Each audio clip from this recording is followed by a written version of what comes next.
This has been in a topic of controversy for some time. I'm sharing intellectually, bantering, games, mental exercises, in futility mostly, I think, but you're on Let's Make a Deal. You're asked to play the pick a door game. There's 3 doors. 1, 2, 3. It does not matter which door you pick. It does not.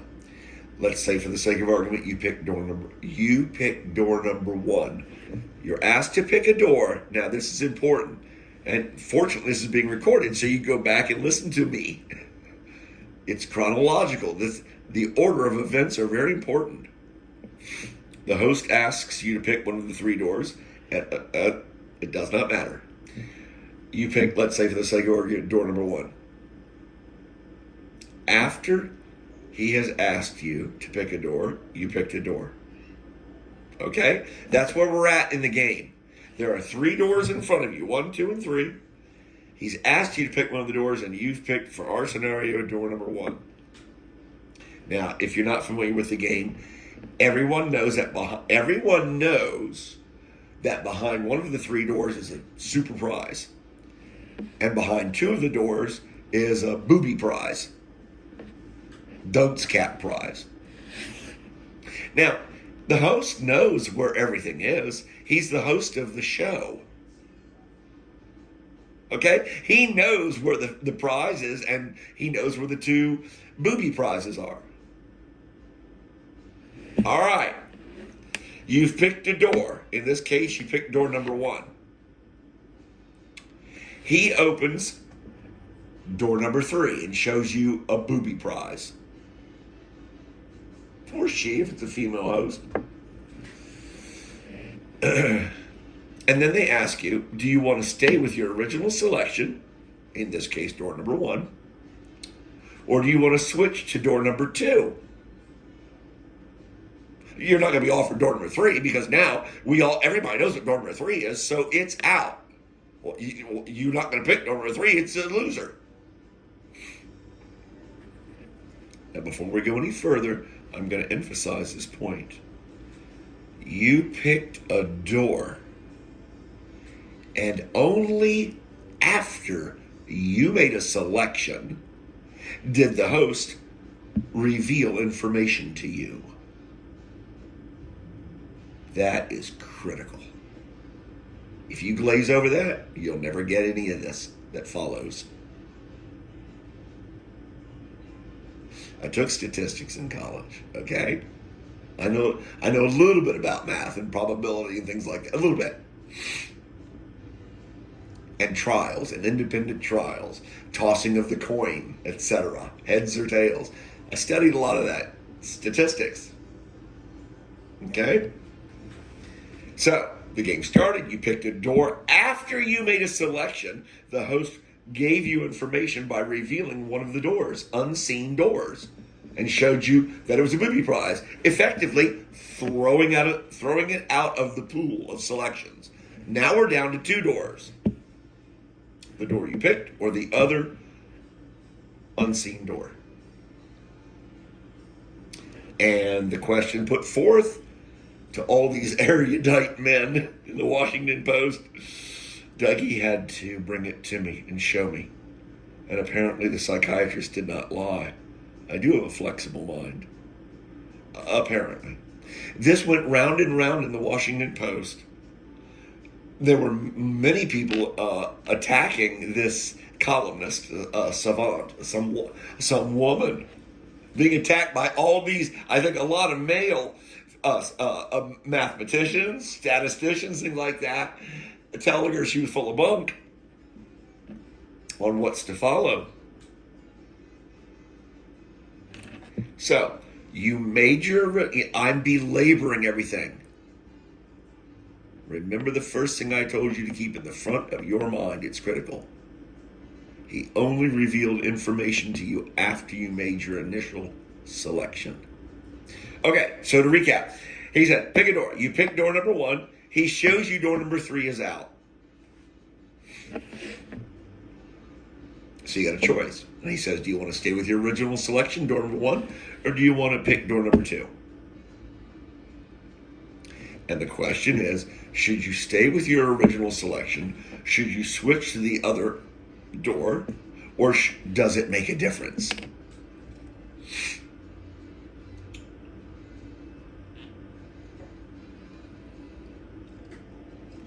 I think it's safe to say one of you eventually is going to be one of those.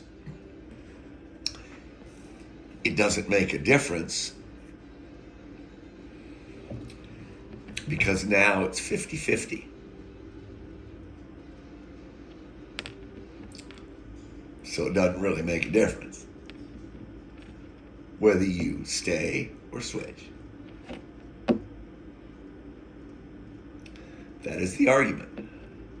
And on the surface, at a glance, it kind of looks that way.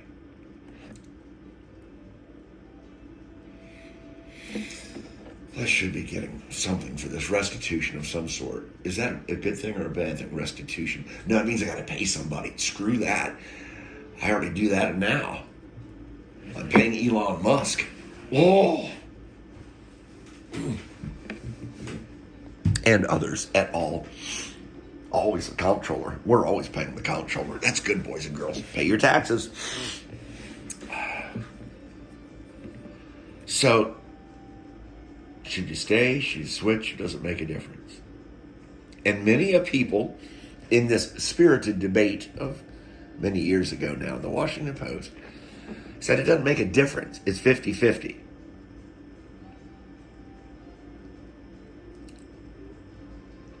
Now, at the beginning of the game, there were 3 doors. All right? Before I go any further, I'm going to change the game just a little bit. Instead of 3 doors, I want you to imagine 54 playing cards. That's right. Both jokers in the deck. I want you to imagine 54 playing cards laying down, face down, concealed to you on the table. Side by side by side by side in 3 or 4 rows or however it works out. And behind one of those playing cards is a fabulous prize. And behind 53 of them is a booby prize. Okay? Now, for the sake of argument, we'll call the fabulous prize in this game the Ace of Spades. All right? That's the fabulous prize. Everything else is a booby prize. And the man sitting across from the table from you who's laid out the 54 cards face down before you came to the table, obviously, says, yep, you're looking for the Ace of Spades. Pick a card. And let's say you pick the first card in the row closest to him. Let's say there's 5 rows or something like that with 5 cards, whatever, each in it.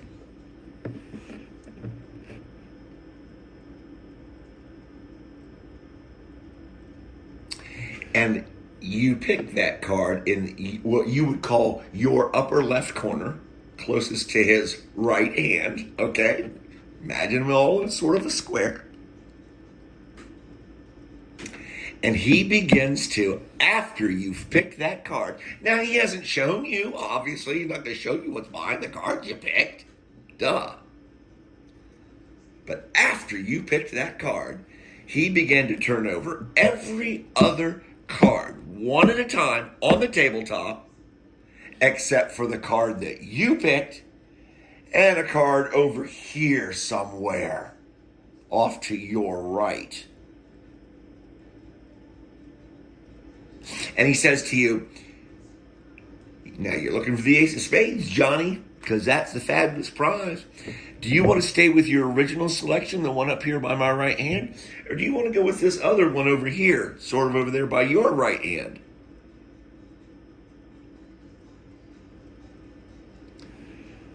Now, I'm not going to go any further by increasing the denominator.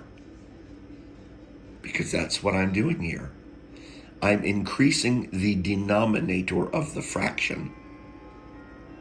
I'm making a bigger pie, if you will, so to speak. Not really, but I'm increasing the denominator in the fraction. Okay? Now, in the first scenario, you had 3 doors.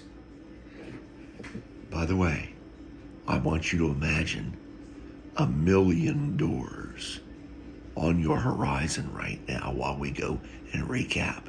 But I want to let it stew in your brain. I want you to get a vision in your brain of almost panoramic. Everywhere you look, there's a door on the horizon. It's 1,000,000 doors all around you in a circle. Okay? Just think about that. All right, let's go back to the 3 doors. You have one selection out of how many choices? 3 choices. Because you have 3 doors. So your odds of guessing right are 1 in 3, statistically. That's just your odds, 1 in 3. Every 3 times that you're given that trial right there that I just described, pick a door, every 3rd time you're going to guess right. Now, it might take a bazillion times of doing that trial independently each time, but you're going to end up with a number that is so close to 50-50, it doesn't matter. It's irrelevant. Like flipping the coin, heads and tails. If you do that an infinite amount of times, it's going to be 50-50. In theory. Now, in the first scenario, your probability of guessing right was 1 in 3. Because you only get one guess and there's 3 choices. So you got 1 in 3. It's not that hard. In the second scenario I painted for you, your chances of guessing right is 1 in 54. 1 in 54. Are you thinking about those 1,000,000 doors on the horizon? Because all I'm doing there is increasing the denominator more. That's all I'm doing. The numerator is always 1, but the denominator gets bigger. Now, think about those 1,000,000 doors sort of in your subconscious. Let's go back to this first scenario. 3 doors. The host says to you, pick a door.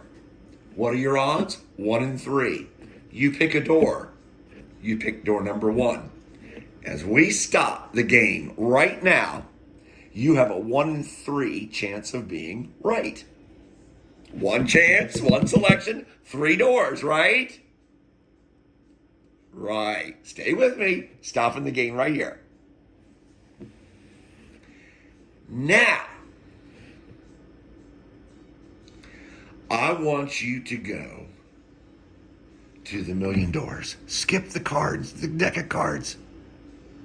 I want you to go to 1,000,000 doors. And you just pick door number 357. And the host proceeds, and it takes a long time because there's 1,000,000 doors now. And the host proceeds to open every door from 1 up into 350, whatever, 6, whatever the one below is you just selected, leaving your door unopened. And then from 358, he starts to open every door all the way up until 900,212.14, blah, blah, blah. He doesn't open that one. And then after that one proceeds to open every door after that till he gets up to 1,000,000. Now, there's 2 doors left unseen. There's door number 357, or whatever the hell it was I told you picked. And there's door number 912,234, or whatever. Now, let me ask you a question. In this scenario with a million doors, when this game starts and the host asks you to make a selection, your chance of guessing the prize correctly is 1 in a million. Yeah, no, stay with me. Come on, don't go away. It's 1 in a million. Because you have one selection. I know I'm harping, but there's a reason for this. Because I'll lose a lot of you with what's coming next. This is where your brain goes into self-preservation mode, defense mode. God, I would have made a great shrink. I was just too busy being the patient. In the million door story, your probability of guessing right is 1 over, draw the line in your mind for the fraction, 1 million. 1 in a million. However, once the host begins to open door number 1, door number 2, door number 3, etc.,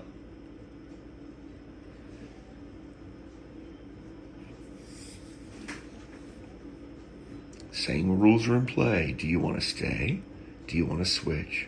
Or do you want to make a difference? Does it make a difference? Same rules are in play. As the host begins to open those doors, and here's where a lot of you are just going to go off. You're just going to shut down on me. I know, because and I'm a good teacher. I've been told I'm a good teacher. I know, because it's the teacher's fault when the teacher can't get the information across. I know. When the host begins to open door number 1, door number 2, door number 3, etc., etc., what he's doing is he's adding to the numerator with each door that he opens. But that's only if you select the other unseen door.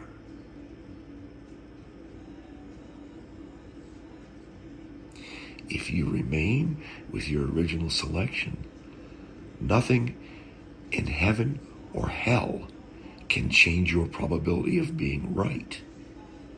It is 1 in a million. Period. But if you change to the other selection, the other door he didn't show you, look at the denominator. The numerator starts to increase. Because, now this is critical. I'm almost 20 minutes in, but it's taken this long and it's worth it. Because the numerator is increasing because you elected to switch to the other unseen door. So in effect, what you've done is you have said, okay, I'm getting freebies here. Look at this. I'm getting door number 1 through door number 356. And I'm getting door number 358 all the way to the end, to a million. If I abandon my original selection, door number 357. Why? I'm getting almost, as we say in statistics, a probability of 1. It is a certainty I will have selected the correct door because I get my selection, the one you allowed me to trade for, door number 940 and 237, and all the other doors, except for that 357. Now, I could have been right. Maybe I should have stayed with door number 357, huh? I mean, because I'm pretty good. I'm lucky. I'm sure 1 in a million, I probably guessed it right. And some of you will cling to that even now.